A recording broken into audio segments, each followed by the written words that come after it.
En Finlàndia el que m'he proposat és fer una defensa de l'ensenyament i de l'escola pública del nostre país simplement per reivindicar que no estem tan malament. Vull dir que tenim una escola de qualitat, que òbviament és millorable en molts aspectes, però que no podem perdre de vista tot el camí que hem recorregut i els bons resultats que hem obtingut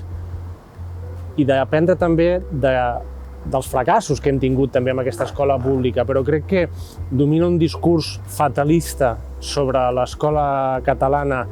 i sobretot sobre el nivell i el que són les competències de l'alumnat que crec que no es correspon a la realitat. Crec que aquest sentiment de nostàlgia que domina tots aquests discursos apocalíptics sobre l'escola catalana potser responen a que vivim una època difícil, vull dir, des d'un punt de vista social, però són més la resposta a un moment de tristor o de melancolia respecte al present que realment reflecteixin aquella realitat ideal del passat que diuen que va ser tan bona pel que fa a l'escola catalana. Jo no crec que fos ni millor ni pitjor, o millor dir, crec que és millor, objectivament millor ara, simplement perquè ara és inclusiva, és democràtica i garanteix oportunitats a tots els ciutadans i ciutadanes de Catalunya, en definitiva, el futur de Finlàndia, vull dir, el futur de Catalunya, del nostre país. Voldria és millorar l'escola que tenim, garantint que tothom tingués les mateixes oportunitats i que l'escola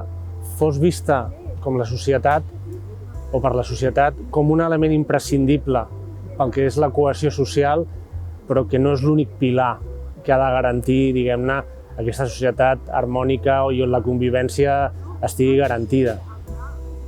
Evidentment, l'escola respon a un problema social i col·labora en la solució, però no és la panacea, no és la solució única. I segurament també demanaria un canvi cultural, i és que la societat estimi a la seva escola i estimi els seus mestres i el seu professorat, i que no el vegi com un privilegiat que fa 3 mesos de vacances l'any i que treballa molt poques hores al dia, perquè